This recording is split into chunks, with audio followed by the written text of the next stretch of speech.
Hello, everyone. I'm so happy you're here. I'm Jacob Nordby with Heal Plus Create. And, some of you have probably joined me for a New Year's gathering 1 or 2 years before. I didn't always do it.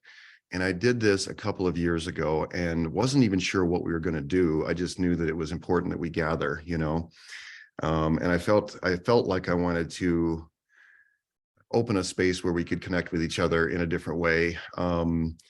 People who have hung around me for a while and get emails, or we connect on social media or whatever. I love all that.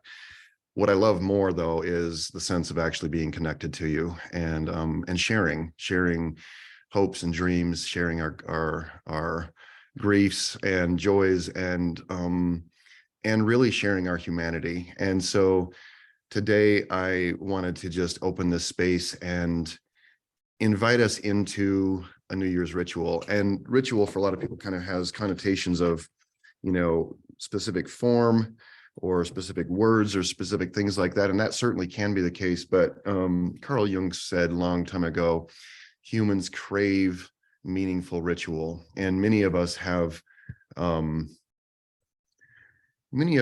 left some sort of religion or some sort of group that used to provide a sense of meaningful ritual. In fact, our culture is full of rituals like, Christmas and various other holidays. And some of them mean a lot to us, and others of them, some of the meaning maybe has been lost. And I know from sharing with people right before Christmas that, this time of year has, for me, felt a little bit flat over the years. And having the response, hearing from so many people saying, thank you for saying that, because it feels a little bit illegitimate not to be full of joy or just completely immersed in the sparkles of the season.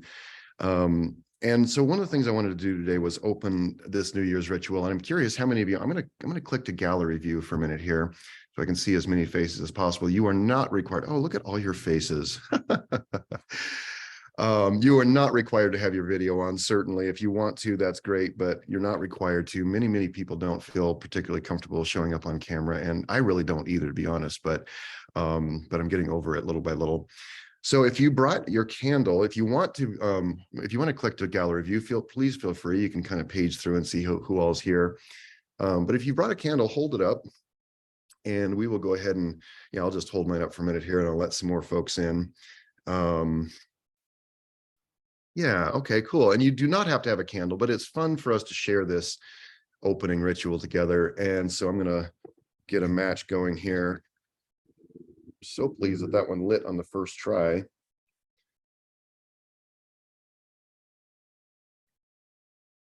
With this candle, as I hold it up and invite you to let yourself arrive here, draw your attention and your intention here. Just look at these other faces of people holding up candles and investing time, investing energy in being here together with us. Thank you all for being here. Thank you. And if you don't have a candle nearby, that's perfectly fine. You can hold up a lighter or your cell phone or your finger or nothing. Thanks for being here. I'm also going to light some Palo Santo, and I love the smell of this. I'm sure many of you know what it smells like. And to be clear, I read a book in the last year or so called Braiding Sweetgrass, and it was such a beautiful scientific but also traditional Native American woman who was a scientist but also was explaining and sharing from the sacredness of her people's culture. And it gave me a much greater sense of how important it is to treat these traditions with care, with reverence, and with honor to where they came from. So I got this Palo Santo from a place that makes sure it's not destroying the Palo Santo for us. Okay. And I don't say that as some sort of prissy thing, but I actually feel like one of the ways that we moderns can enrich our experience of life is by remembering our connection to all of life, remembering our connection to the plants and animals that give us nourishment, that help us stay alive. We're all part of this connected web of life and intelligence. I'm just curious in chat if any of you have been thinking about not so much a goal, although that's totally fine if you have been thinking about goals, but this is kind of the anti-New Year's party where we're not doing resolutions and all that stuff. But I really do feel like bringing attention to this day, like one of the things we're doing today is actually making meaning on this New Year's Eve day.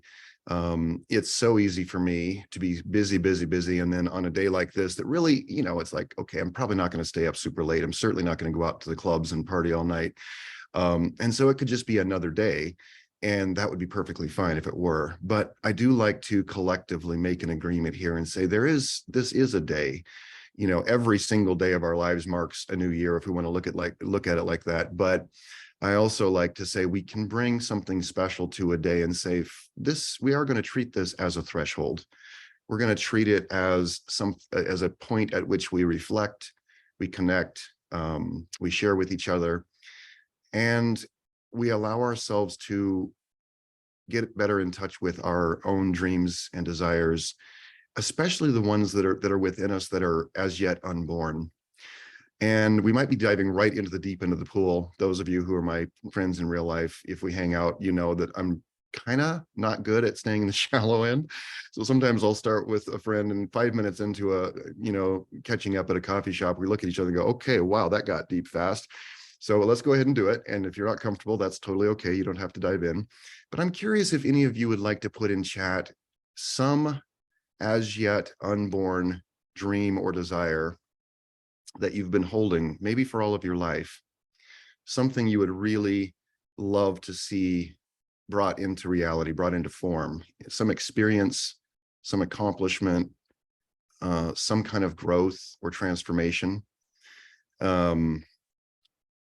Sometimes that can feel so tender, so vulnerable, especially if it's been something that we've felt blocked from, or it's felt just out of our reach for a long time, or maybe all of our lives. It might just be a sense of something, a sense of belonging, a sense of feeling comfortable in our own skin, a sense of being able to connect more fearlessly, All right, your chat is blowing up here, which I love. Okay, finishing my first book, halfway there. Oh, that touches my heart. Offer my healing gifts to the world. Yes, Marcel. Mary, finally going to finish my dissertation. Heavens cake. Can we all give Mary a preemptive clap or whatever, the clap beforehand? We believe in you. Be able to be happy all the time without losing my intelligence. I'm only laughing, Esther, because it reminds me of Ernest Hemingway saying, happiness in intelligent people is one of the most rare, is the rarest thing. Kathleen, step into my healer energy fully, peace in growth, not by wants and goals. Yes, I love that. Writing and completing my first book. I know if I can get one done or at least framed up, I'll be off and running to do more. And I know that to be true. Global life and friendships, my first book, Wisdom from Wheelchair, and my new biz, starting my second book and do more public speaking, being an instrument of joy, read a poem every day. Wow, this is beautiful. Unblock my writing gene. And I'm so sorry to be going quickly here. Every one of these is important. If you send me a direct message and don't want me to read it out loud, please say so. Sometimes people send me a direct message and they meant it for the whole group. Shelley, bringing stories of resilience, healing, and hope as a parent with a child who struggles with mental illness to the world through writing, talking, public speaking, etc. Yes. Finally, back to my reflective auto bio, finishing my first book, go into public speaking, start my memoir. Okay, I love all of this. Thank you. And I'm not passing over any of them quickly because they don't matter to me or they're less significant. I'm trying to keep up. Thank you. I want to share a brand new story with you, and please feel free to keep sharing in chat. I love all of these. I want to share a new story with you, and this one has been in me for a really long time. I actually wrote it and completed it during our Heal Plus Create writing community silent writing sessions that we do a few of every month. And it made me so happy to notice when I was in that space with other writers, we get together and we write for an hour. We just write. We don't talk about writing. We don't critique each other's writing. We simply sit there and write. And if we're not sure what to write, what we do is we sit there and keep our time invested, keep ourselves invested in that time. But I was surprised by doing something that Julia Cameron has invited me to do a lot of times, which is, she said, try writing longhand. She said, you write on the computer and that's fine, but she said, try writing longhand, it'll help you. And so during these silent writing sessions, I began writing longhand, even though I feel much more fluid on the computer usually. I write longhand in my journal when I sit down to write. And it's interesting to note that change in posture and the change in writing material, it put me into a different place in my brain, right? So when I sit down at the computer, my normal my normal roles show up. And sometimes those can get in the way of the flow. And so I was surprised to discover that doing this, using the longhand method, really made this flow. And it, by the way, it helped erode the story in me that writing has to be so hard. It has to be, it has to be so much struggle. I mean, this little story was actually really a lot of fun. And that was kind of a surprise in itself. I love it when it comes out like that. But have you ever done something that felt like you just got into flow and then you felt like, well, that was too easy. It must not be that good because it was too easy. Yeah, and I think that's one of the myths that I'd love for us to begin to dissolve, is that creativity, that expressing ourselves has to be hard. So what I'm going to do right now is read that story aloud to you, and then we'll share a bit, and then I have a couple of more things to share with you and a meditation to do. All right, I'm going to go back to the speaker view, but you look at this any way it works for you, gallery view, speaker view, or just with your eyes closed. The working title of this little story is called The Acorn's Tale, and it's a parable of transformation. At the beginning of all time, before humans lived on the earth, a great raven flew from deep night and carried in her beak a seed. For many days, she flew across the land over mountains and plains and desert sands. One day, she spotted something shiny on the ground from where she was flying high above. Opening her beak, she cried out in delight, "Caw, caw, caw!" And the seed fell and fell and fell, and Raven swooped after it, but the seed had already nestled into a patch of moss, which closed around it and folded into the soil beneath. So Raven knew that this was the perfect place to leave it. She hopped to the shiny crystal and took it up in her beak before returning to the deep night of the beyond place, from which all things are born. And rain came to water the seed, and the sun shone all around. It grew and flourished for many years. From this tree would come all other trees on the planet. Many years passed, hundreds and hundreds and thousands. Forests grew, and every kind of tree spread out to cover the lands. Apple trees, pines, ash trees, oaks, palms, and the great redwoods, too many to tell in this story. But one day an acorn fell from the top branches of a great oak tree. A strong wind blew and carried it away from its mother.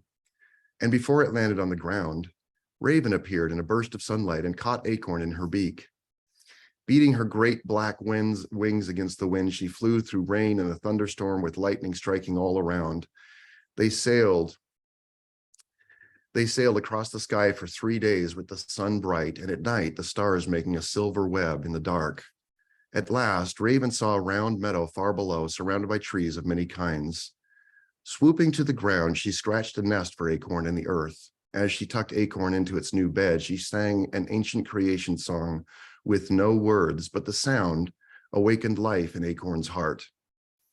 Raven covered Acorn in the rich, dark soil and flew away again, sunlight making glints of silver and purple in her wing feathers as she went. Spring rains turned to summer, and Acorn began to soften and crack open beneath the ground. In fall, leaves from all the other trees fell and covered Acorn's bed in a thick blanket. Winter came, and the world was dark and cold and quiet, but Acorn was warm under the leaves and earth. Spring came again, and Acorn had grown. When the snow melted in the round meadow, Acorn had changed its name to Seedling. It stood a few inches out of the ground, still so short that it could not see over the grass that grew all around, but it could see the tops of the other trees in the forest that circled the meadow. I want to be like them, Seedling thought, and digging his roots hard into the earth, he strained and stretched, trying to grow straight and tall like the lodgepole pine that stood above the others. Trying so hard made Seedling tired. He stopped to rest. A curious ant came through the grass and looked up at Seedling. She climbed to the very top of Seedling's head, and her feet tickled as she went. "What are you doing?" she asked him. "Me," Seedling said. "You," said Ant. "I'm growing up," he said. "It looks like awfully hard work," said Ant. "My people like hard work. Keep it up." "I will," said Seedling. "I'm going to be just like them." And I'm going to take just a break, a moment, and welcome a couple of people who just joined us. Welcome, Susan.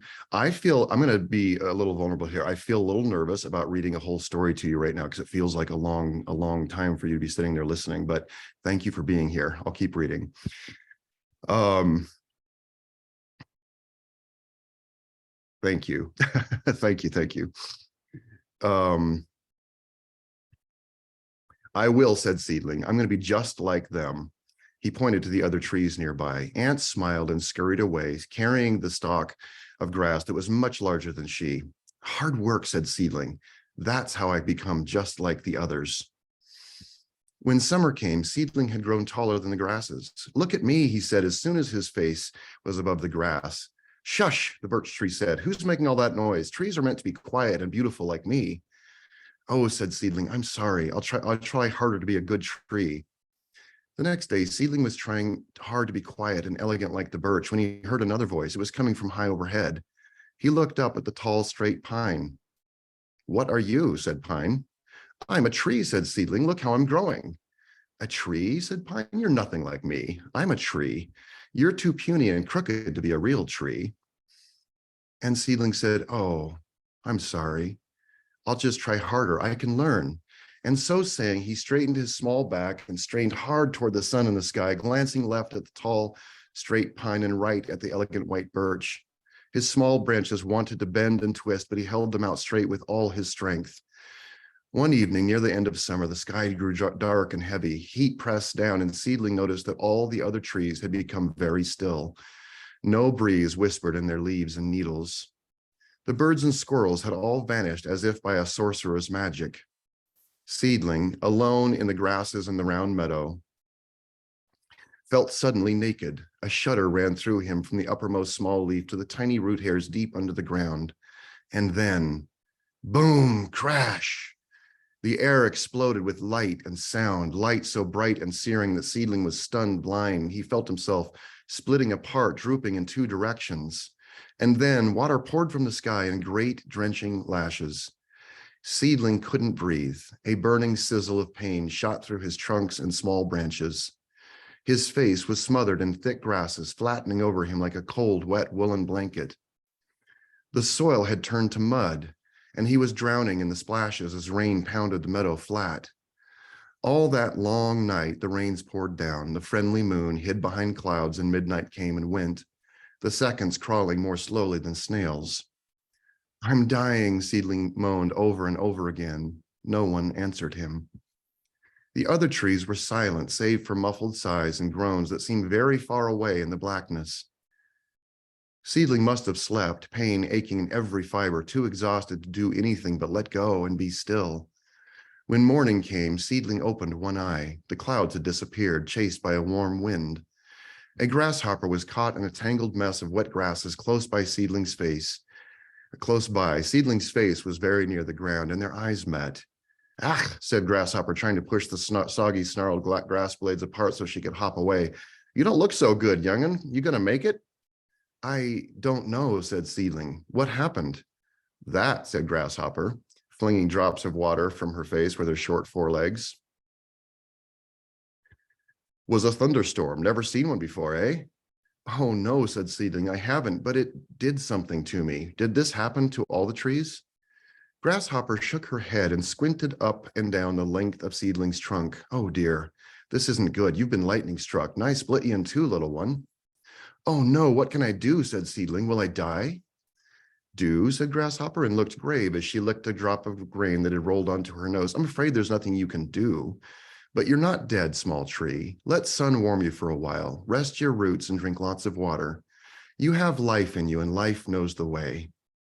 But I was working so hard to become a real tree, Seedling moaned, a large tear stinging in his nose. No, I'm broken and probably won't ever be anything but ugly and bent again. Grasshopper had wriggled free from the wet grass nets and hopped onto Seedling's shoulder. Listen, you. All is not lost. You're alive. Take a break from all your thinking. You can't fix yourself by thinking harder and being sad.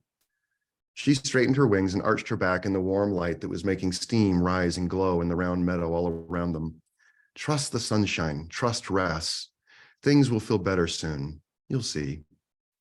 And she hopped 3 mighty hops and took her to the edge of the meadow before turning back and looking in Seedling's eyes. Something good will come of this, you'll see. And then she was gone, buzzing her wings in the sunshine as she disappeared into a thicket of willows way over there. Nothing good will come of this, Seedling cried. How could it? Now I'm tired and broken and ugly. I can't even look at myself anymore. But sun was warm and gentler than it had been all summer. Days and weeks passed.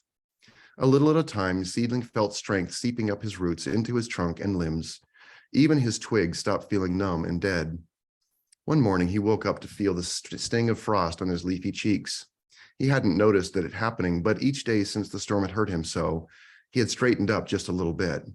He wasn't lying in the dirt now, covered by tall, thick grasses. He was bent, and his back was still hurt whenever the wind blew, but he could see the other trees again.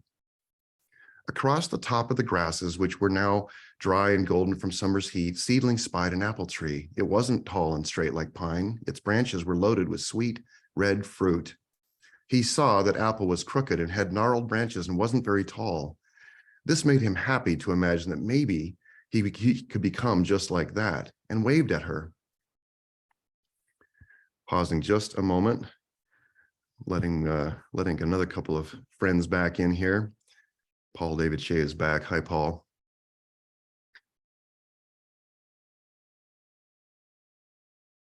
Just like her.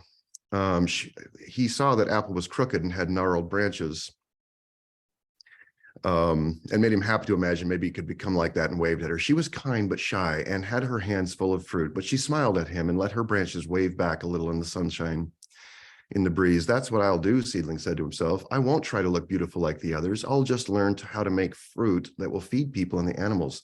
Then they'll love me for that. So Seedling pushed hard with his roots deep, deep into the dark earth, seeking for the minerals and nutrients to draw up and turn into apples. He didn't look for weeks, but when he did, he saw small green nubs hanging from a few of his branches. I think it's happening, he said to a squirrel. What's happening? Squirrel said, looking up from a hole he was digging in the ground with his busy paws. I'm making fruit, said Seedling, just like apple over there. Squirrel stopped digging for a moment and peered up into Seedling's branches, noses twitching. Oh, he said, those aren't apples, they're acorns. Oh no, Seedling said, I need to learn how to grow apples. He sighed, guess I'll just have to keep trying. I don't know, said Squirrel, digging in the hole again. I like acorns. I eat them all winter, whenever I can remember where I've buried them. Then he scampered away through the tall, dry grass and disappeared. Seedling's branches sagged, and the place where lightning had struck him ached. Night came, and Seedling slept, feeling sad and tired. Winter was long this year. Snow fell deep in the round meadow, and Seedling slept. All his work and thoughts and trying grew slower, then slower still, and then so slow that anyone watching or listening would say that they had stopped altogether. When the first snows had come, Seedling tried hard to stay awake. I must keep learning and growing, he said, but then he yawned, a great yawn, and murmured, maybe a short nap can't hurt. And in the quiet light of late December, a small brown bird lit upon a twig in Seedling's top branches, but he did not rouse. He slept, and his roots rested deep in the earth. Then a morning came that was warm and alive. Sap rose in Seedling's trunk, slowly at first, but it tingled in his limbs and branches. When it reached the tips of his smallest twigs, Seedling woke up and blinked in the bright light. Oh, hello, spring, he said, and stretched, feeling how rested and fresh he was after sleeping so long. The other trees who stood around the meadow were also waking up. They made small sounds and murmurs as they woke. The wind was soft and full of birdsong. It's time, Seedling said. Time for what? Squirrel asked, digging under a patch of moss for an acorn he'd hidden there in the fall. It's time to grow, said Seedling. I have so much to do this year, so much to learn, and this year I want to make fruit. I couldn't figure it out last year. Squirrel sat up with bits of dirt and moss on his whiskers. He held up the acorn. You mean like this? He said. You dropped it before the winter came, and I'm going to eat it for breakfast now. Thank you. No, said Seedling, not like that. I want to make apples this time. Apples are much better than what I already do without trying. But Squirrel couldn't answer because his cheeks were so full of the acorn he was chewing. Spring grew warm and warmer. Leaves grew on Seedling's branches. One day, the sun was bright and hot. A rabbit hopped into the pool of shade that Seedling cast. This is nice, said Rabbit. What's that? Seedling asked. It's cool here. Thank you for making shade, said Rabbit. Oh, said Seedling, it's nothing. I'm training to be straight and slim like Birch over there, but my back is stout and crooked and these limbs still go weird and won't hang right. I don't think I'll ever get it right. And he sighed, a sad, heavy sigh. Rabbit hopped over and touched her nose to Seedling's trunk. It's not nothing to me, she said. I need the cool shade you make. I feel safe and good here. Then she curled up on the bed of moss between Seedling's roots and took a nap. That summer, Seedling worked hard, digging deeper than ever before. He pushed his roots in every direction under the grass and earth. He found water and minerals, then drew them up into every fiber of his trunk and limbs and twigs. His leaves grew thick and glossy. Acorns budded in clusters of 3 and 4 and more. He stretched his branches out as far as he could reach. He noticed that his back didn't hurt much anymore, except when the hot wind blew hard during a thunderstorm that rolled across the forest one evening at sunset. But this time when the lightning struck, it was far away, and Seedling shuddered at the memory, but felt a small happiness too. I'm alive, he said to himself. I've survived. I'm stronger now in the places I was broken before. Looking a little sadly at his twisting trunk, he glanced at the tall, straight pines across the meadow. I guess I'll never be like them, he said. Maybe I'll only ever just be like this. And then he felt a whoosh of wings behind his back. Raven had flown in from the heart of the thunderstorm and was sitting on a branch near his face. Like what? Raven asked. Oh, cried Seedling, I haven't seen you before, but I remember you somehow. Who are you? Never mind that for a moment, Raven said. I interrupted you. What were you saying? Something about I'll only be like this. Seedling wasn't sure why he felt compelled to tell this black-feathered stranger everything, but he did. He told of growing up through the grass, of meeting out the other trees, of wanting to be like them. He told of failing and feeling so small and alone, and he talked. And he talked and talked. The sun slid lower in the west, but he could not stop.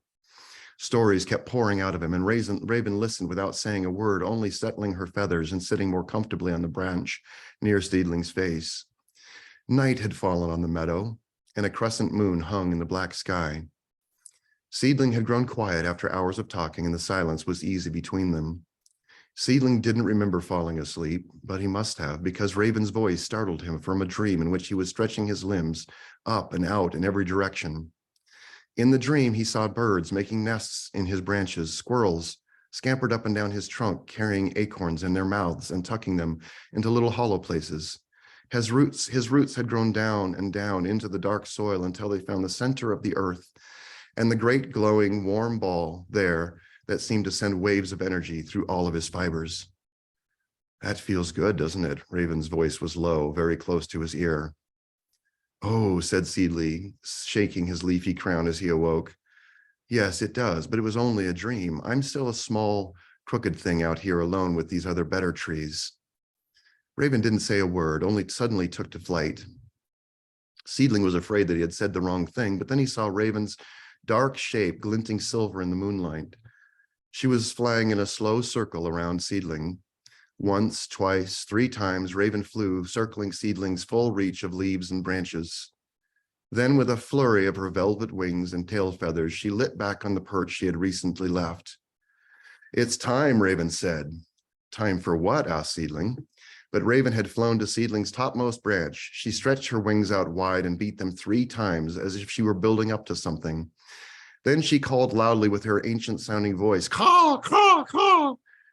Creatures of the forest, hear me, you 4-footed and feathered people, you rock and tree peoples, and those who crawl. I have tidings. This one, she indicated Seedling with one extended claw, this one has grown, and it is now time that he takes his place in the council of real things, as one of you. And in the circle of moonlight, Seedling saw things moving to the edge of the meadow. Rabbits and squirrels and foxes appeared in the long grasses. He heard crickets and frogs singing their night songs nearby. A bear trundled through the huckleberry thickets and raised her snout to peer up at Raven. Birds flew from all directions to settle in the trees around the meadow. He couldn't see them, but Seedling was sure that he could hear the small slithering sounds and the tick-tick crackle of tiny insect feet in the grasses of the meadow around him. A pair of deer, a thick-necked buck, and a doe arrived in the shadows, and with them 2 spotted fawns. Just before Raven seemed ready to speak again, a lone wolf appeared through the pines and loped into the circle of moonlight. He squatted on his haunches and pointed his nose upward, waiting. "Forest people, welcome," said Raven in a strong, clear voice. "The council is now open, and I have things to say to our young friend here." "Me?" Seedling said, as he felt a blush of sap tingling in his skin, not sure he liked being the center of this attention. "You," said Raven. "Yes, you indeed."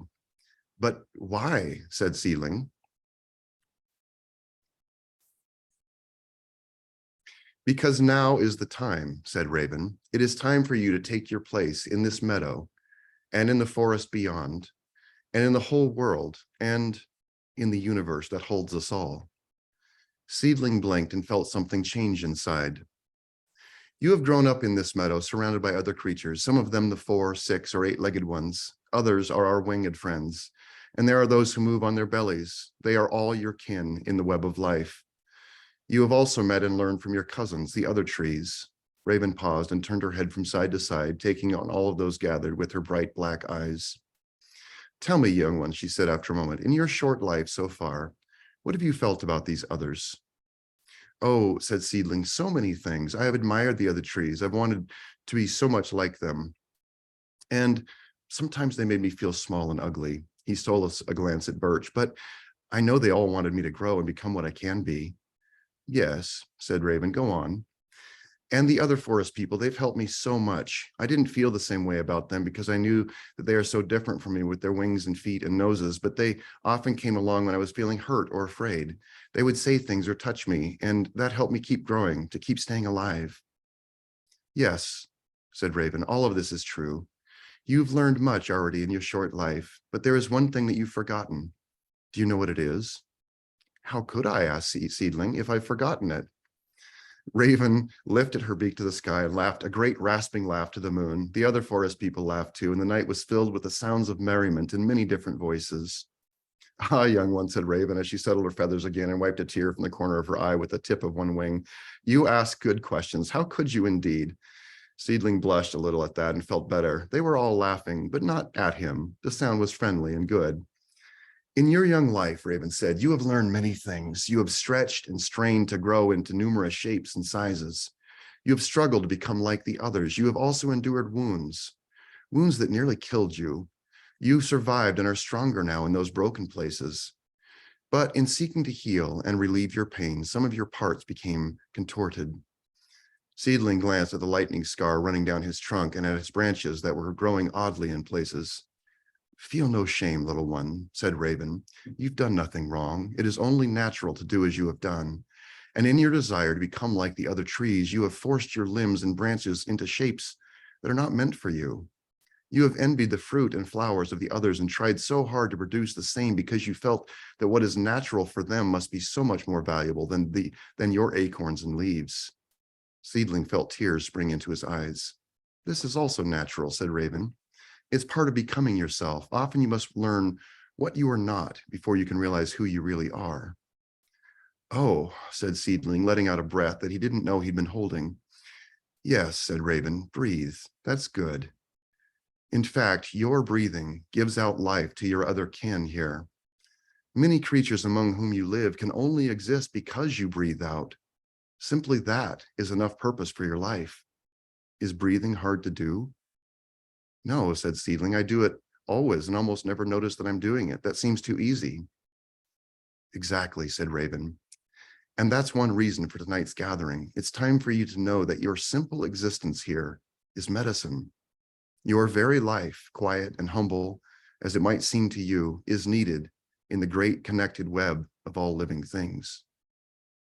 Seedling felt a lightness and warmth spreading through him from top leaves to his deepest roots. "What have you forgotten?" said Raven. "What you have forgotten," said Raven, "is that in all of this vast universe that holds us all, you are the only you there will ever be. Before you cracked open, as a seed buried in the earth, you had a code written in every cell that shows you the perfect design for becoming yourself." Raven paused and then looked around at all the gathered council. "Every one of these other creatures has their own code that reveals a design. and that design is perfect for each of them. What I'm here to say to you tonight, young seedling, is that the time has come for you to discover who you and only you really are, because the most valuable, beautiful, important thing you can ever become is you. Seedling felt tears running down his face. The fibers in his trunk and limbs relaxed, and he felt as though he might fall into a heap. That's right, said Raven. It's a relief, isn't it? Allow yourself to feel it all the way. Tonight marks a change for you. It's a shift of your focus. It will allow you to slowly begin to taking the shape that you were always meant to have. And don't rush. Let the sun and wind and rain be your friends and healers. They will help you gently undo some of the distortions that you have developed along the way. But celebrate the way you've grown so far and your scars. Those are a map of the journey you've been on, and no one will ever grow. No one will ever grow through these things in the same way again. It is the law that no creature will ever find happiness or fulfillment in trying to become what they are not. A caterpillar cannot change into an eagle, no matter how she might try. And even if she could, she would always know that something only hers was missing. And so you, seedling, you can never find your joy in straining to bear apples or forcing your back into the shape of birch or pine over there. The greatest possible creation will happen as you become yourself. And the fruits of that process will surprise you. You will be amazed by the things that have come from you as you grow. Seedling stood in the light of the moon and felt the warmth of his gathered kin all around. Thank you, he said. Thank you, thank you. And with that, Raven sprang into the air with a mighty flapping of her wings. She flew up and up, high into the sky, and began to circle the meadow below. All of the forest people turned their faces upward to watch Raven and Raven made 3 slow turns above them. After completing the 3rd circle, Raven floated down to land in the grass where an especially bright pool of, try reading that sentence a few times, where an especially bright pool of moonlight showed. Forest people, hear me, she cried. The time has come to accept this one into the family of all real things. From this day on, Seedling will be known by his true name, Oak Tree. Please bear witness and help me welcome him now.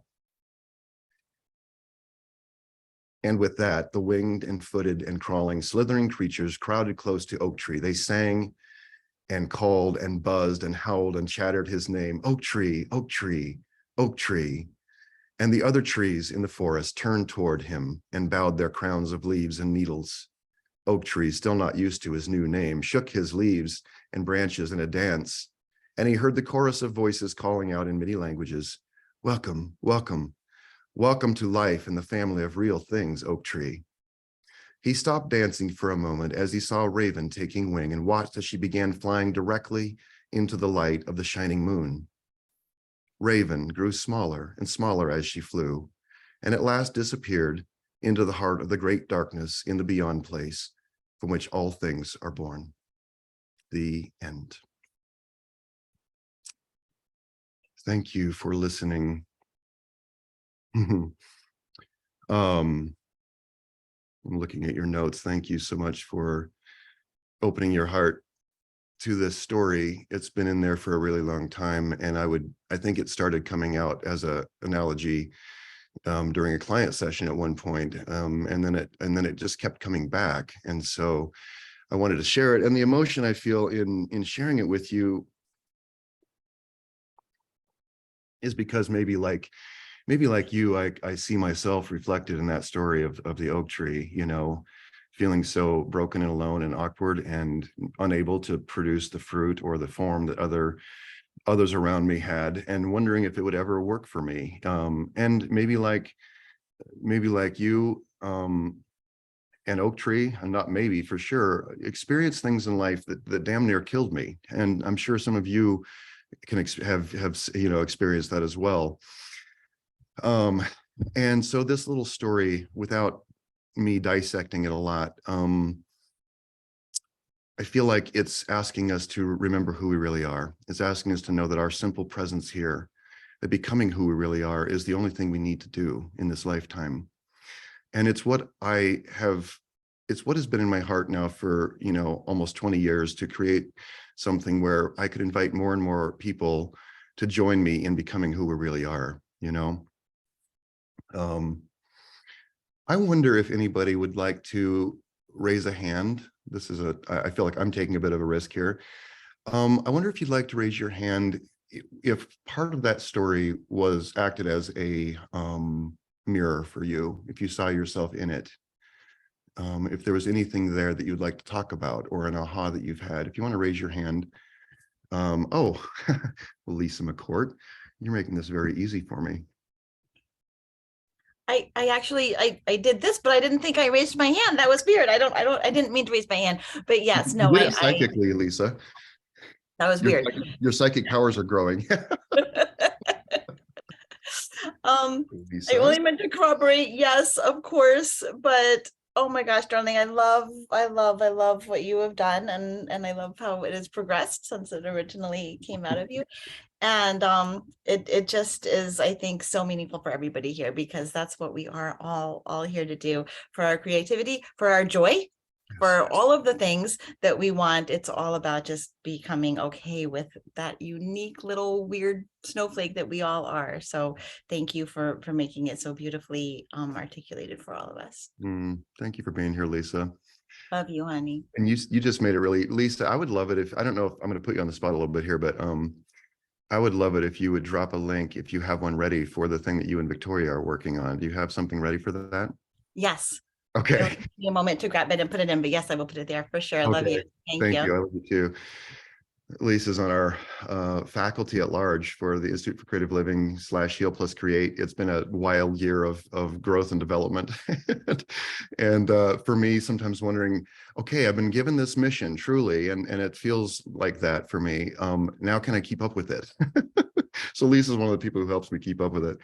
All right, Polly, I would love to hear from you now. Hi everyone. I'm sniffling away here because that was just such a beautiful story, and I was writing down lines that like really resonated with me, and the first thing I wrote down was "listen you," because I was like, oh my god, that's me talking to my inner saboteur all the time. And I'm like, that's definitely something I'm going to be writing and like smacking on the wall to look at. But the see, here we go. So other lines that really hit me was when the squirrel was talking about the acorn, and he said, whenever I remember where I buried them. That made me laugh, like from the menopause side of things, because you forget things, but also just shoving stuff down so deep inside of me and not acknowledging stuff about myself was also a huge metaphor. And the line that was so meaningful to me was, feel no shame, little one, you have done no wrong.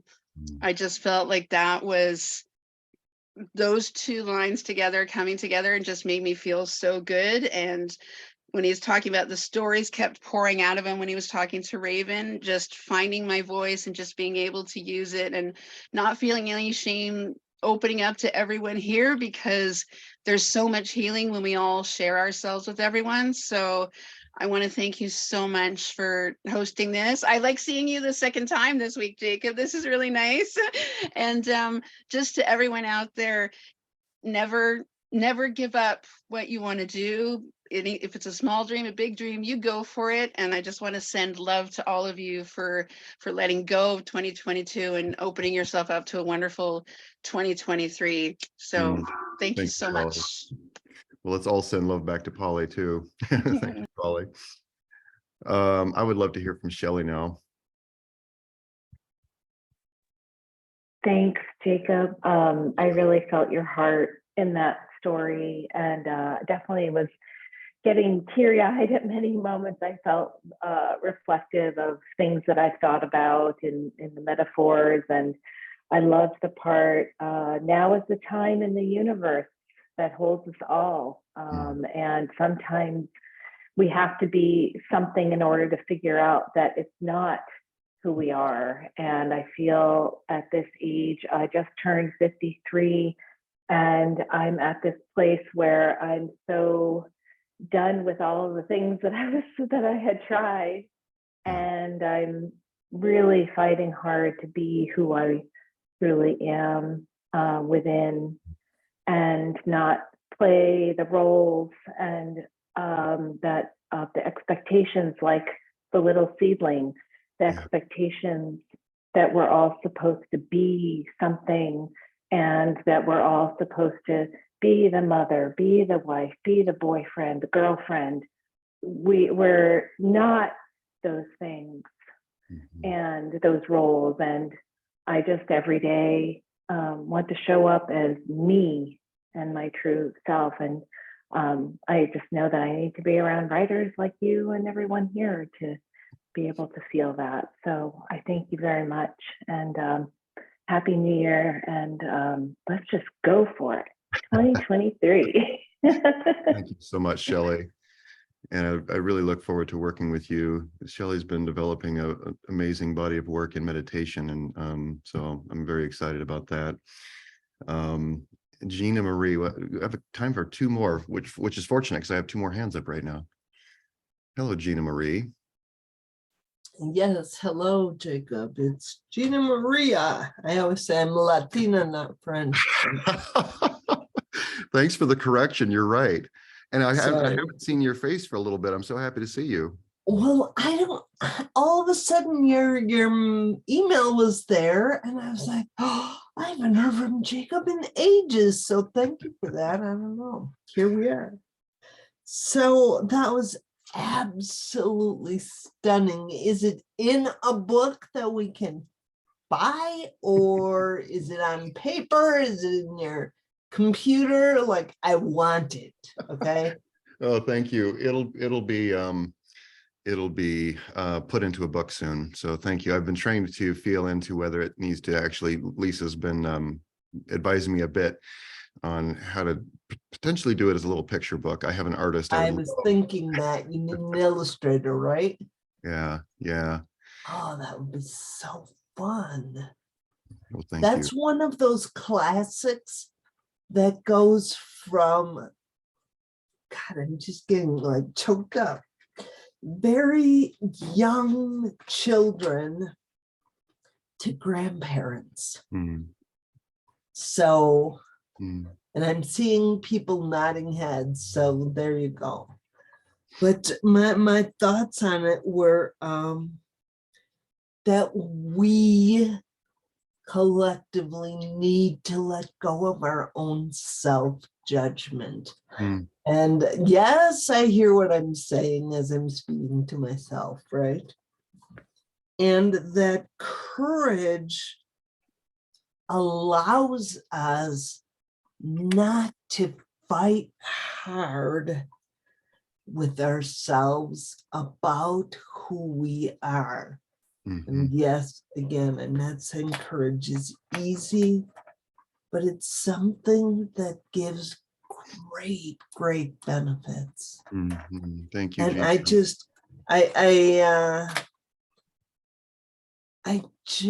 It just resonated so much with me as someone who in her very early 40s got struck by thunder and almost taken out. So thank you.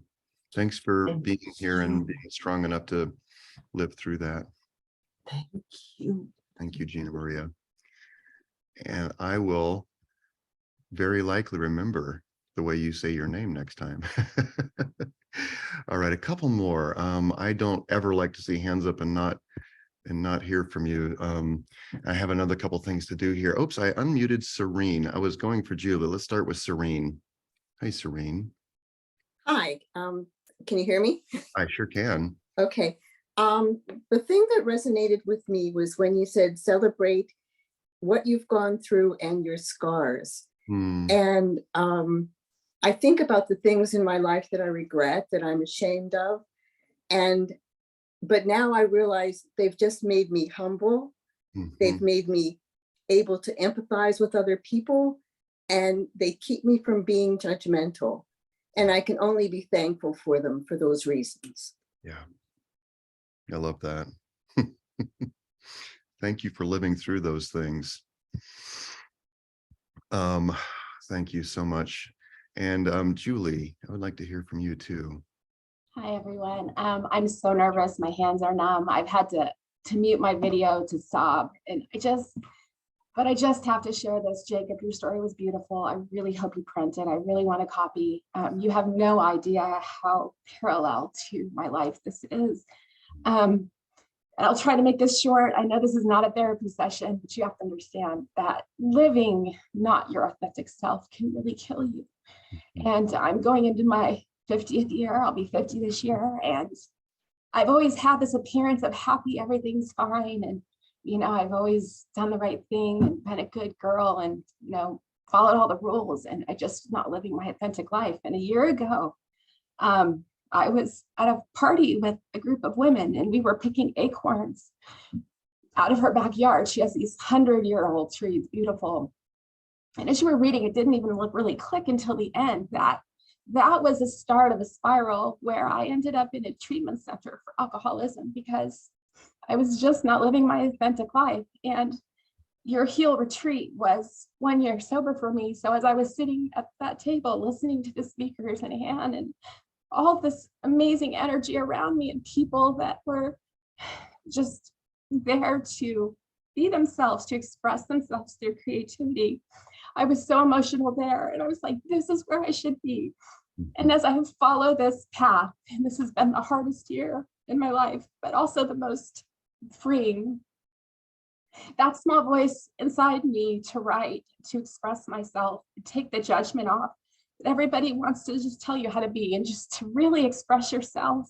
I just want you to know, Jacob, through your vulnerability and sharing that, you make me feel more courageous to share what I need to share. And I realize that there is a group of people that are like me, that are sensitive, that have things to say.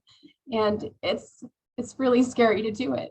But I am just so grateful for this retreat. It was very healing. And as I cry and sob here, really embarrassed. But I think that going into this year, I'm going to just really try to be courageous. And I was meant to hear this story, and I really, really hope you put it in writing because I'd like you to sign it and send me one.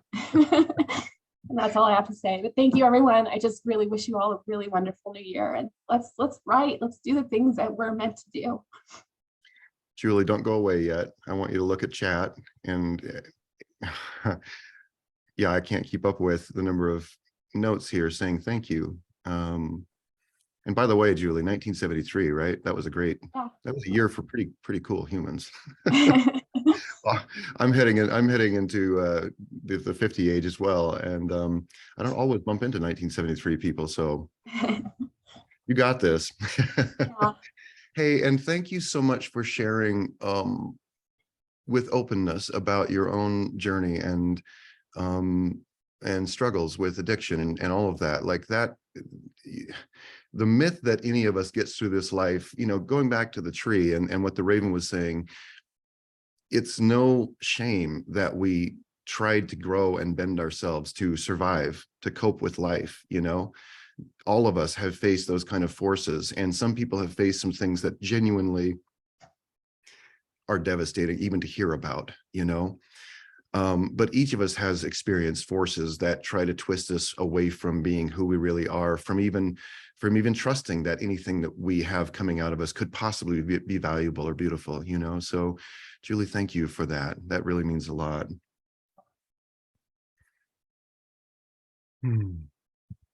Few people are just now joining us, and I just want to welcome you. Thank you for being here. And let's see here. I have one more, and then I want to move on and share a couple things with you. But let's talk to Grace for a minute here. Julie, make sure you read through the chat there. I'm sure you are, but there's so much love. Hey, Grace. Hi, Jacob. This is amazing. I want to ask you before I forget, also the event that you did, is that going to be up through today, through next month? Because I want to go over parts of it again. Is it going to be up for a little while longer? Which one? Heal and Create. Oh, yeah. Yeah, that'll be there. Oh, sure. Okay. We'll make sure. Okay, great. So this was really wonderful, this story. I mean, I was laughing. I'm glad I was all sort of off sound because I was laughing and smiling so much. And just so much of it spoke to me so powerfully. And I actually literally have a spine that I have to work to straighten.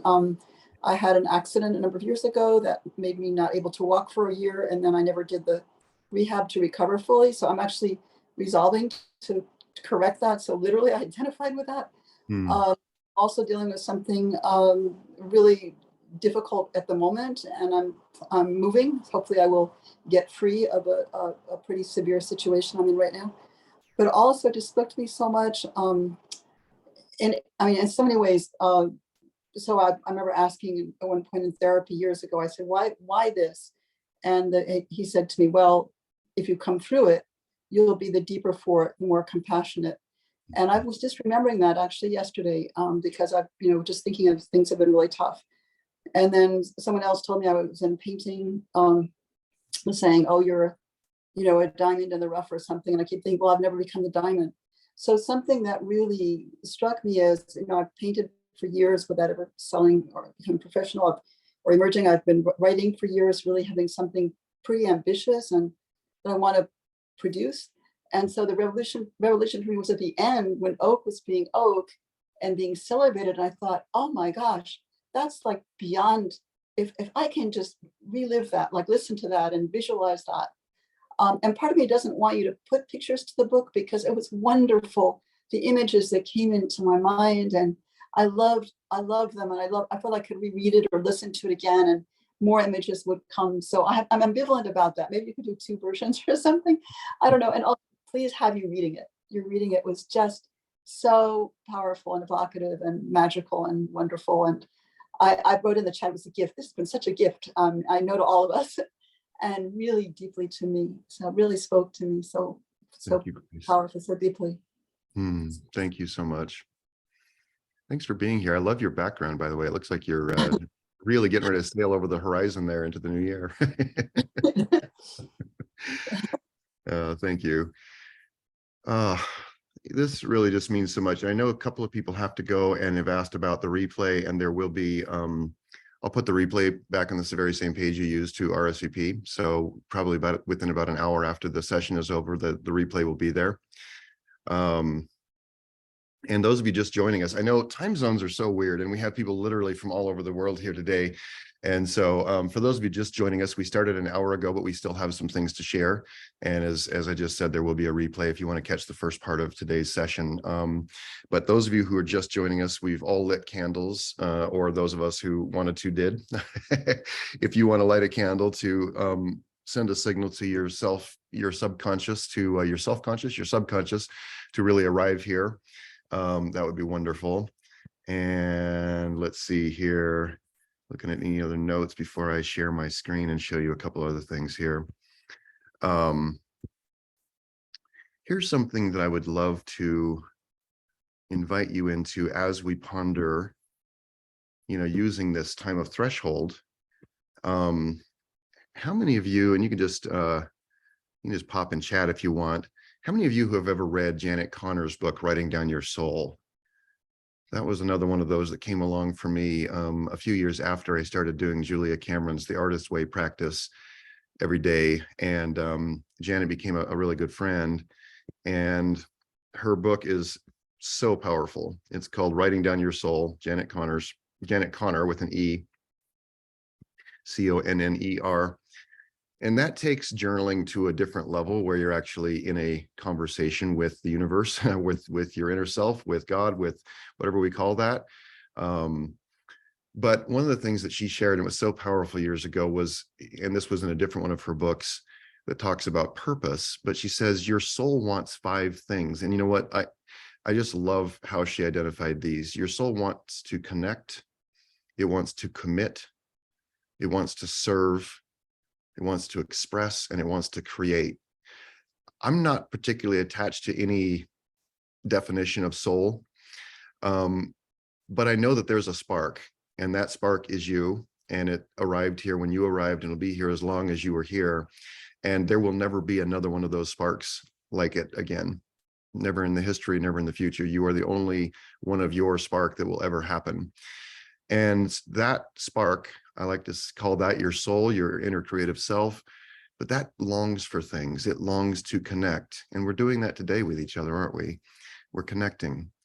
It longs to connect with ourselves too, you know, not just with others, with ourselves. It longs for us to make time and space to connect with ourselves. Our soul, our spark, our self wants to commit. It wants to not simply, as Mary Oliver might say, not simply be a passer through, a tourist through this life. It wants to really commit and be part of the life that it is, you know, that it is part of. But I think that's part of the challenge we all have in this world, is that there's an illusion of connection. There's this illusion of connection through social media and all that. And it's not negative, but it can sometimes make us feel as though we're connected and then wonder why we feel so lonely and isolated, you know? And that's why it's important to use these platforms, these tools to connect, but also to take it deeper, to make sure we're actually making time for ourselves, to actually make sure we're making time for the other connections in our lives, the people we love, and the connections that need to be healed, you know? Our soul wants to serve. I would love for you to pull out your journal for a moment. And also I want to say hi to my mom. I'm just going to stop sharing my screen for a minute so I can say hi to my mom. She taught me to be bold in life. And so I'm going to just say, hey, Mom, why don't you say hi to us? Where are you? Mother Corey Nordby. I saw you pop in here a minute ago. Mom, can you talk? I'm here. Kitty and I are here together. Oh, hi, Kitty. Hi, Mom. We, of course, I got the time confused, thinking it was actually 2. And Kitty said, no, 1. And then we find out, no, we're late. But if here we love Well, you. I'm so glad to see you both. Thanks for being willing to let me put you on the spot. Hi, Kitty.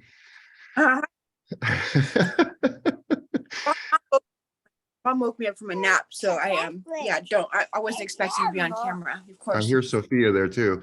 Yeah, and I have a special talent, Kitty. I'm not sure if you're aware of this, but I always address people right as they're putting food in their mouths, so that it becomes very awkward for all of us. So Yes, I know. okay, thank you. All right, let me share my screen again. I wasn't aware that Kitty was right there, but if I had been, I would have that would have been happy for me. Kitty is our support manager at Heal Plus Create, and so now you get to see who she is. Let's move on to this next slide. So oh no, that's before we do that. I'd like you to pull out your notebook or journal, and I would love for you to just write these down. My soul wants 5 things, and then write down the 5 things: connect, commit, serve, express, and create. And you might have time to do some of this right now. But I invite you to use this during today and tomorrow, and as long as it feels important and good to you, to ask yourself, in what ways this year does my soul self, my inner self, my spark want to connect? In what ways do I really want to connect with myself, with others, with life, with the world? What ways do I want to commit more deeply to myself, to others, to my art, to my work, to my healing, whatever it is? What ways do I need to commit? Do I want to commit? What ways do I want to serve this year? How would my inner self, my spark, my soul self wish to express itself this year? And then what would I love to create? What would I love to create this year? So just make notes there, and I invite you to use this as sort of a reflective practice in the next couple of days. I find that when I tune into these things, I am much more able to get clear about what I really desire. A lot of times people come to me and we're working in session, and I'll ask, what do you really want? And because it's a safe space, a lot of times people take a breath and look back and forth, and they look down and go, well, I know I'm supposed to have an answer, but I really don't know what I want. And that's so honest, because we have been conditioned to take on the goals, desires, the definitions of success of other people. And so by taking the time to listen to our inner selves, soul, self, how do you want to connect, commit, serve, express this year? You know, that's where we begin to hear the voice of our true self. And that's where we also begin to notice the space between, the distance between what we have created in our lives through our choice, through our conscious or unconscious choice, through the various ways that we live, we've created the life that we currently exist, the reality that's all around us. And sometimes it can feel really uncomfortable to notice that, like oak tree, oh, I've distorted my limbs, I've contorted myself, I've tried to stretch and go in shapes and directions that really aren't for me. How do I fix that? And I found myself there at age 34 in the middle of what everyone else around me looking on pretty much would have agreed was a very successful life. We had a huge office and a big new house and all these employees and all the things. And I was waking up every morning at 3 a.m. just terrified. And I knew something had to change. I just didn't know how to change it. And I felt so much obligation to continue with the things that I had created and that people were relying on me for. And I'm telling you that little bit of a story just to say, if you find yourself in a situation where you don't know how to unwind the things that you've created that don't feel good, the habits, maybe the work or the relationship or even where you live in the world, maybe you feel so stuck in that and you're like, yes, but to go in the direction that feels true to my inner self would break things. And that's where I want to invite all of us to be very gentle and trust life, trust the process of healing, because you don't necessarily need to make sudden action. Sometimes, intervention is needed. Sometimes we have to take quick, decisive action. But I've found that so often, as we begin to hear the voice of our true inner selves, and it's pointing in new directions, and it's pointing to release things and let go of things and to take other things on and to commit to things, I find that sometimes it can feel really scary, and the distance between those points can feel so vast. And that's where I just want to, as your fellow traveler, as somebody who's walked through this and continues to walk through it, I just want to say you can trust. You can trust that as you step in the direction, even the tiniest direction, you make that one choice toward yourself. And Julie earlier shared so openly about her experience of, finding herself in that spot that just did not feel true, and then taking action, moving toward. And that's why, Julie, thank you so much for sharing that. That's such a perfect way to illustrate what we're talking about here. And then the joy, you felt the joy, everyone, there was a sense of joy in knowing, Julie, that you're growing in that direction. You're doing what it takes. And you're also being patient with yourself, and that I think we can all see ourselves reflected in that mirror. I show this a lot, and there's a reason why I'm going to show it to you again, because it's really kind of what's behind the scenes in everything we do at Heal Plus Create, in the community and in the monthly sessions that we do. It's all really meant to help us re-access the ground of our being, this green zone down here. Because most of us are spending most of our lives up somewhere on this curve of fight or flight, of anxiety, of irritation, fear, panic, rage. That's the more intense versions of it.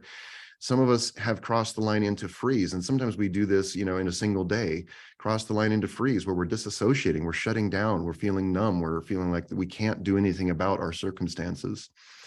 But I wanted to say that everything we do here is really meant for one thing, and that is to open more and more doors so that we know how to access our deeper states of being. We know how to move back down into what I love to call the green zone. And those of you, I know so many of you have been involved with spiritual practice, with healing practice, therapy. And what exists down here in this green zone is really the holy grail of therapy, of spiritual practice, of meditation, of yoga, of so many different practices. And so what's interesting, though, is that part of our brain says that we need to stay in the arousal states. We need to stay in fight or flight. We need to stay up there and stay sharp and stay vigilant. And many of you, I'm sure, know the term hypervigilance. My mother is here. My sister is here.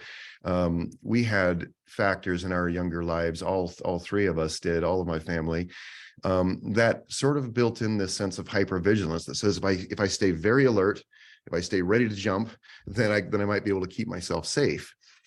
And that is useful in certain situations, but it's not the way to live our entire lives, because it keeps us up out of this ground of our being. So I just want you to see what's happening down here in this green zone. There's Joy, our dear Lisa McCourt, teaches so much about that, incorporates a lot of this in there. We're in the present. There's a sense of connection and safety. We have curiosity and openness. there's compassion. And see, everything I'm describing here that's in this green zone, those are all characteristics of your true self, of your inner creative self. Every one of those is. And that's part of what we're doing today, is reminding ourselves that it's safe. It's safe to come home to ourselves. It's safe to remember. It's safe to settle down. It's safe to breathe. It's safe to be safe. And I love what's happening in the brain and body, you know, all of this good stuff. Digestion increases, your immune response, you get better rest, your circulation to non-vital organs like your skin and extremities. So, I mean, you actually are sending more blood to your skin, so that's helping you stay younger longer. But I love this. Oxytocin is released when you're in the green zone. And if you have somebody you really love and trust, and you give them a long hug, oxytocin gets released. If you are sitting with people who are just safe and friendly and warm and loving, and you know that you can be yourself and you can trust them to, you know, not reject you or judge you, oxytocin gets released. Again, that's part of what we're creating here in this community, is a space where you can begin to experience more and more safety in becoming who you are and being curious about and exploring who you are, right? All right, real quick. I put out the word creative and creativity at one point, and I had so many people respond and say, I just have such a hard time with connecting with that word because I don't feel like I'm very creative. I'm not an artist. I'm not a singer or a dancer. I don't paint. I don't play a musical instrument. And so I'm like, well, that goes so far against what I know to be true about every human that I'm like, okay, well, I'm not too concerned about a particular word. Let's find out what the rest of the words around it might mean. And what I find is that a lot of words like love and God and inner peace, or, you know, so many other things like that, the bigger the word, the more freighted with meaning and weight it is, the more definitions can sort of be in a constellation around it. So I went to the thesaurus, and under the word creative, there were all of these other words: unconventional, imaginative, clever, resourceful, and innovative, prolific, talented, original, inventive, purposeful. I'm curious which, if creative or creativity isn't the easiest word for you, or even if it is, but you suddenly see these other synonyms that you resonate with, what are some other words that pop up here that you really love? Oh my God, there's so many comments coming in. I'm going to try to keep up. Purposeful, vital. Desiree, I'm going back to your note. Your whole life is a creation. How can you not be creative? Exactly. Resourceful, says Scout. Yeah, what are some other words that you really connect with? Passionate. I'm just watching here. I love alive. I love that, Polly. Yeah, see, to me, creative energy is simply the force of life that is you, that flows through all living things. And I feel like that as part of remembering that and practicing going into it, practicing experiencing it, it helps us remember that we're connected to all of life. We're connected to all of the vast intelligence that is all around us. We're connected to the love that is the fabric of existence, you know? And so as you connect to your own creativity, you are truly connecting to yourself, and you're connecting to the source of life, right? Art is communication on a higher and more spiritual level. Communication constitutes the fundamental activity of all life. Thank you, Ken. As an artist, says Samantha, it amazes me how often people say I'm not creative. Everyone is creative. They are, and we all are. And it's so important that we have ways of finding new doorways in. It's kind of like church sometimes. Various kinds of religions. Sometimes it can get so narrow that most people feel like they don't really belong there. And so what I love to do is take a word that we're so used to and we think we know what it means, and I like to break it down. And if we could just strip off the label, the word itself, and step over the line into the experience. And so you're helping me do that today in this chat. Alive. Yeah, Chris, and not all of us feel that way. Not all of us. Would you clarify a little bit, Chris? Not all of us feel that way. Not all of us feel like we're not creative, or we are creative. Not all of us feel that we are creative. Oh yeah, thank you. Okay. Well, and that's I'm so glad you brought. I'm glad that I asked you to clarify too, Chris Ann, because that's really important. Like the fact that not all of us feel that we are, that is what I'm on a mission to change. Because to me, feeling creative and understanding our creativity in a new way is how we reconnect with life. It's how we stay alive inside of life, right? And I'm so glad you brought that up, because there's no shame in that. Like probably 90% of the population don't feel very creative. And I would love to change that. I would love to have us begin to see that all of life is our art. I know some of you need to go, and I'm going to actually pop out of this just for a second because I want to drop a link in here for you to take with you. And this is a really gentle self-assessment. This is really a gentle self-assessment that allows you to kind of take a walk through your life. I use this at least once or twice a year for myself. And using this is a way to walk through your life and spot the areas, kind of like little oak tree, the little seedling who was taking stock of what was going on with what he considered to be his ugly, broken body. And then he got all these reminders, all these believing mirrors around him saying, wait a minute, look at you. You're not worthless and broken and ugly. I need your shade. I need your acorns. I need the air the oxygen you breathe out. And so I want to invite you to grab that PDF and just save it. You can print it out. But this is one way to notice with really gentle eyes, notice the areas in your life that if you can imagine your creative energy as the blood in your veins or as the sap in a tree, it's meant to flow into every single in your body, your fingers and toes and every extremity. It's meant to flow through every organ, every cell. And the same thing with a tree. If the sap doesn't flow through every branch and twig, that branch or twig begins to die. And so I want you to begin to understand creativity, your own inner creative self, as this energy that is loving and it's full of healing, and it seeks to restore artfulness into every part of your life. We're going to move on a little bit quickly here because I know that some of you do need to go and probably start holiday parties and all of that good stuff. But I do have one more thing to share with you. And then I have a short meditation to walk us through together. What I want you to understand, and this is told in the story of the oak tree, the acorn, is that self-discovery is where all of this really needs to start. And this is not a linear process. It's not like, you do 3 weeks of self-discovery and then you move to the 3 weeks of self-acceptance and then you move on to the 2 months of transformation. No, this is really kind of a spiraling process and you're invited into it. But what's interesting is kind of like oak tree, Raven showed up and said, I want you to remember who you really are. I want you to understand that the code for who you really are is buried in, it was in the acorn that you started out as, and it is in every one of your cells right now. So many of us have been told, or we've imbibed the messages, we've internalized the messages early on that we're not enough, we're not smart enough, we're not good enough, we're not handsome enough, we're not talented enough, all those things. And so many of us then began to live a life where we were masquerading as others. We're like, well, that one over there looks cool and successful, or attractive or talented, so let me go be like them, right? And so what we find is that, a lot of times at 34 or 40 or 45 or whatever the age might be a little bit later in life, we wake up one day and say, I don't even really know who I am or what I would really want.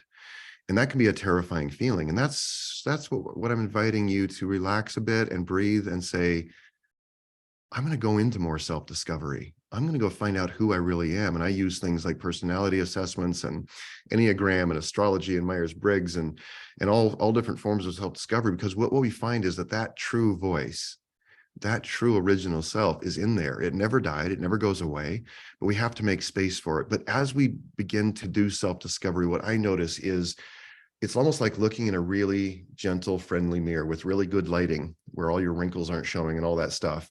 You're just looking in this mirror and it's like, oh, there I am. There I am. And yes, I am different than others, but I'm not broken. I'm not ugly.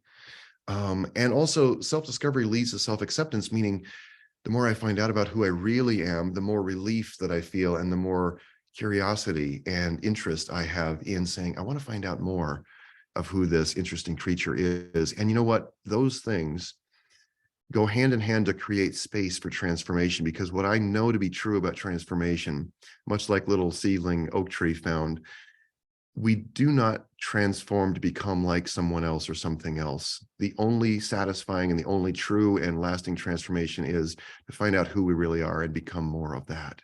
Become more of that. Creativity is the process by which something rare, original, and valuable is formed. And that's you. You are your most valuable, original, unique, brilliant, creative project, you. All right.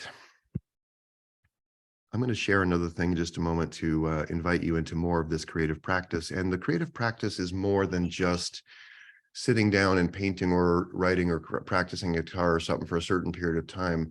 I say that's practicing, that is practicing your creative expression, but a creative practice needs to begin with practicing your connection to your own self, practicing listening to yourself. We love to use listening to yourself on paper through journaling and that sort of thing. I'll share something in just a moment that'll give you a tool on that. I'm sure a lot of you already have this from me, but I want you to have it for use. So I'll find that in just a moment. And then I have a little meditation to lead us through to help us remember who we all are together. Because that's one of the things about being in this world right now, is that there is such a sense of delicate balance of how little do I have to move in that direction to suddenly become one of them. So there's all of this ussing and themming going on in our world, and it keeps us in many ways feeling as if we have to be on guard all the time, and also as if we are so separate, we're so far apart from those over there. And so I think that that's part of what can lead to a sense of tremendous isolation and depression and fear in our world. It makes us feel not safe to even be in this world together. And so part of what I'm doing today is inviting you to remember that how safe we are here together. And I would love for you to internalize a bit more of that safety and then take it out with you. Take that medicine of that safety, of that feeling of connectedness, take it out with you into this world, into this weekend. If you're going to connect with friends or family again, take that glow of that certainty that who you really are is enough, that it's valuable, that it's rare, that it's original, that it's you. Take that joy with you and just watch how that begins to be a really benevolent infection. You begin to infect those around you with love, with connection, with who you really are, because you are medicine. You are medicine. All right, let me grab a couple things here before we move into our meditation. First thing I'm going to do, people can get this with a name and an email on our site, but I'm just going to drop it into chat. You don't need to sign up for anything. Just go and download this. This has a meditation, has a short instructional video from me. It also has my creative self-journaling program ebook, or you can listen to it. It's about 8 minutes long, I think. So this teaches the practice of really listening to yourself using this journaling practice. And so you can just grab that now for free. There's no sign up needed. And then I also wanted to share with you that if you would like to be part of helping us all develop this creative community, this healing community, coming into this coming year, we are, oh my God, just about ready on the entire platform to have this be such a much smoother experience. But we would love to have you join us at some level of membership. Each month, we do these wonderful events, and we're going to be adding more and more of them. But these are all meant, let me go and find this real quick and I'll show it to you. These are all meant to give us experiences of going back to the green zone and of practicing it and of remembering how to do it, right? And so that's the reason we create these events and these experiences. And, my dream here was to say, how can I invite more and more people into this experience of healing and of reconnecting with who we really are? Because you guys, what I didn't say earlier, after I told you I'd found myself stuck at age 34, about a year later, my whole life got turned upside down and I lost all the things, all the roles, the CEO role, the good business person role, the successful person role, so many roles. And I had to really start back over and find out who I was truly from scratch. And some of you, Lisa McCourt and Marcel, and some of you, Toby, have been around me for a really long time during that process. I know many of you have, and thank you for that. But the reason I'm sharing these things with you today is because I know the joy of walking through what can feel like such a long, confusing process of remembering, of remembering who we really are, and then of taking tiny, sometimes confusing and depressingly small steps forward in that direction. Sometimes it just feels like the bridge is too far, But I just want to tell you that I know the joy now, and this is the reason I feel so passionate about creating and connecting with you and finding ways of creating a community, is because I know that this is what the world needs more of. It needs more people who are truly alive, more people who have found their spark. So this just shows you some of the events we have, but we have this, some of these are writers group only events. and I need to pull up a different page. But bottom line is we have breath work each month. We have Dao Yin Yoga Qigong with Paul David Shea. We have therapeutic doodling with Karen Channing, and we'll be adding, meditation and some other amazing experiences. And we try to do that as really part of the membership, just saying we want as many people as possible to come and experience who they really are with us together. All right. I'm going to ask you now to click on the gallery view. Click on the gallery view so you can look at all the different faces who are here, those who have your camera on, and you do not need to have your camera on if you don't feel good about that. Perfectly fine. Many days I don't want to have my camera on. I just want you to take a moment and kind of page through. There are 2 or 3 pages. If you use a little button there, you can just switch to the next screen. And all you beautiful people, oh my God, I'm so glad you're here. What I'd love for you to do now is pick a few different eyes. And I'd like for you to hold this practice. And maybe just pick a set of eyes, and they won't know that you're looking at them, but I would like for you to just pick a set of eyes and just pretend that you're able to gaze right into that person's eyes as I read this.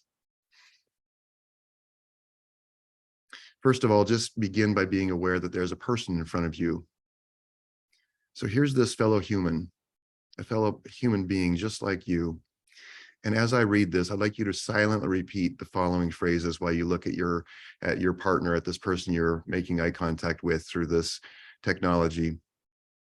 So as I read it, just look in this person's eyes and say this to yourself, to them. This person has a body and a mind, just like me. This person has feelings, thoughts, emotions, just like me. This person has, during his or her life, experienced physical and emotional pain and suffering, just like me. This person has at some point been sad, just like me. This person has been disappointed in life, just like me. This person has sometimes been angry, just like me. This person has been hurt by others, just like me. This person has felt unworthy or inadequate at times, just like me. This person worries, just like me. This person is frightened sometimes, just like me. This person will die, just like me. This person has longed for friendship, just like me. This person is learning about life, just like me. This person wants to be caring and kind to others, just like me. This person wants to be content with what life has given, just like me. This person wishes to be free from pain and suffering, just like me. This person wishes to be happy, just like me. This person, I'm looking in their eyes right now, wishes to be safe, strong, and healthy, just like me. This person wishes to be loved, just like me. I'm just looking at your eyes, and I know I see some tears. When Karen Channing shared that earlier this week when we had the doodling session, I just sat there and tears just running down my face as I was looking in the eyes across from me. And what a powerful thing to remember another person's deep humanity. What another thing to remember our own humanity. As I read that list, and that's part of a mindfulness practice, I'm going to drop a link to it so you can, it's called the compassion practice, and you can experience this or share it with others. Share it with yourself. Look in the mirror and read these words aloud, just like me, just like me, just like me. I'm just curious if any of you want to put into chat any of the emotions or feelings that came up as you sat there and looked in another person's eyes and shared humanity, recognized, appreciated humanity. What did you feel as you were experiencing that? Compassion, yeah, Nadia, love.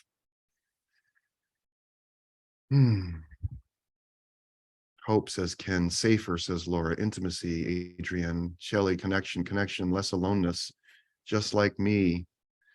complete understanding, connected, mercy, unity, calm, recognition. I'm not alone, deep appreciation, acceptance, understanding, acceptance. We are so much more alike than we are separate, a sense of sharing a similar journey, tenderness. That feeling that you're experiencing right now, that is you being in your green zone. That is you being safe. That is you being open. Know that every time you visit this green zone, you open yourself up to your own true creative genius, your own true talent for living and creating the life that you want, that you desire, that you deserve. You know, collaboration, desire to comfort. This person feels fear and pain just like me. Isn't it powerful? Isn't that beautiful? To just remember the depth of our own humanity and the depth of the humanity that we share here in this place, in this web of life, as Raven said to little seedling. Thank you for that. And I want to invite you, and that we are not alone, says Teresa. I want to invite you to just close your eyes. And those of you who have experienced Scott Stabile's breathwork sessions, you'll recognize some of this. We're not going to be doing the big, deep panting and going all the way that way. But one small tool that I'd love for you to use and take with you from this session is it's a mini step toward the green zone. And here's what you do. You breathe in for, let's say, 4 beats. It doesn't matter. It can be 2 or 4 or 5 or whatever. But let's just say 4. That's comfortable for most people. You breathe in for 4 beats. You hold it at the top for 1 beat. And then as you breathe out slowly, and you imagine it coming out slowly and gently, but you breathe out for about 2 beats longer than the in-breath. So the in-breath is 4 beats, hold it, and then breathe out. Now, this little practice you can take with you while you're driving, at a meeting at work, when you're sitting there listening to something distressing that one of your children is telling you, or a friend or your partner. You actually have access to this breath at all times, and no one even needs to know that you're doing it. But when you breathe this way, you activate your polyvagal nerve. You allow yourself to float down a little bit closer into that green zone with something as simple as a way to breathe. Because what you're doing is you're sending signals to your nervous system that says, we're safe here, we can relax, we can relax. So as I read these, before we do that, let's take a few of those breaths together. Just breathe in and hold it. And as you breathe out, focus on breathing out a little longer. And let's take another breath. If you're comfortable, close your eyes. You don't have to if you don't want to, but if you're comfortable, close your eyes. And I would love it if you could just imagine this great circle of us all around the world who have connected here with intention, with our attention and our focus, with our love, with our desire to connect with each other and ourselves and with life. I'd like you to imagine this circle stretching around the globe, and everyone has a candle. Everyone's holding up a candle. And as we hold hands, you can feel that there's this sense of truth here, as if the idea is that the world is a dangerous place with scarcity and there's not enough for everyone, that we're not enough to live life in this place, that somehow those are less true right now as we breathe together, as we hold each other's hands, as we hold these candles, as we allow this circle of light to connect with itself and with all of us, as we create the light that's within this circle. And I would like you to imagine now that your feet on the floor are growing roots. We're going to imagine that we're a little seedling. They're growing roots, and they're growing deeper and deeper and deeper into the earth. And as you breathe 4 beats in, hold it, and 6 beats out, just gently, just easy, no straining. As you breathe, you can imagine those roots digging deeply into the earth, into this great warm glow at the very center that feels so good and nourishing. And as you breathe in, you notice that light, that warmth is running up through your roots, through your feet, into your knees and your hips and your waist, and all the way up into your heart space. And as you breathe, you notice that glow in your heart is getting brighter and brighter. And as you breathe out the next out breath, you notice that glow is moving up through your throat, and it's relaxing your jaw and your eyebrows and all the little muscles around your eyes and your scalp. You notice how relaxed you're feeling, and you notice that light is now moving like a circuit all the way up through you into your heart, and becomes extra charged with love and brightness in your heart. And then it moves up through your head and the top of your head and way off into the deep universe, into the deep, deep heart of the great beyond, where all things are born. And you're connected to all things. Take another deep in breath. And as you let it out, just imagine this glow that is you, that is in your very self, is extending beyond this circle, is extending out into the world. And you notice that as I read these next words, you notice how true they are, how you're sending this out to everyone around you, everyone in your life, your connections, those you love, those who are difficult for you, everyone who's connected to you in any way. Notice how that you're carrying these words, these intentions, these spells, if you will, and you're sending them out through this light, through this energy of love that you're holding. And now you're able to breathe out. And as we breathe out, I wish to all people around us, to each other, those of us here, those of us on the replay, and to everyone in this world, I wish that you have the strength, resources, and social support to navigate the difficulties in your life with ease. And as you breathe, you notice how you are sending that energy out into your own family and connections, and then out beyond them and into your community, into your city or province, wherever you live, you're sending it out. This glow is growing. And with your next out breath, I wish that you'll be free from pain and suffering.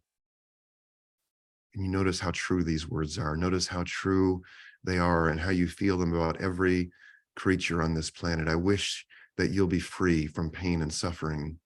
And you notice that as you send this love, this prayer, this incantation out to others, that it's coming back to you as well. I wish that you'll be free from pain and suffering.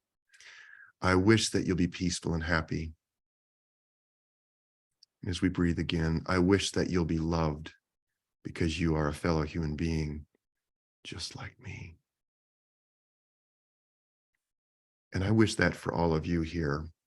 I wish that for everyone who is here and who shares with me the commitment to step more and more into an artful life, step more and more into the kind of existence that this world wants and needs so deeply. And I hope that today's session has reminded you of how important you are. And if you, like little seedling oak tree, have been just standing there breathing and thinking it wasn't enough, simply existing, simply overcoming, simply moving through the difficulties of life and feeling like, well, that's not enough. Look at these other people. Look at these other trees over there being so tall and straight and elegant and beautiful. But if you can let that reminder become internalized that says your existence, your being alive here, your commitment to being alive in yourself, as yourself, in your joy, in your continued process of healing, in your continued process of serving and committing to this world, to life, that is enough, that you are enough. And together we are enough. Together, though, I just know for sure that the more of us who make this deep commitment to be connected with each other, with ourselves, and then create lives and things that matter to us, to create the lives we're meant to live. The life you're meant to live already exists in your design. It already exists inside of you. And that's why self-discovery, finding out who you really are, it will reveal all of this.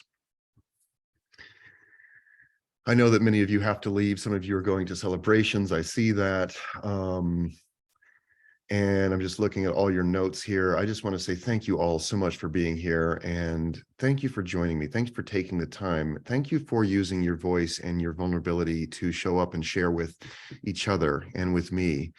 I want you to know that I'm going away from today's session feeling lighter, feeling brighter, feeling a greater sense of hope. Feeling a greater sense of encouragement, like you being here and sharing these moments with me and sharing your own experiences of them. This brings me fuel. It helps me continue to move forward. So thank you for that. Thank you for being here. And I will put up the replay of this session on the same page that you used to RSVP. So in about an hour, it'll be up there and you can feel free to share it. This will be public. It's not behind an email login. So all you have to do is show up and play it. If you feel like sharing it with anyone else, please feel free.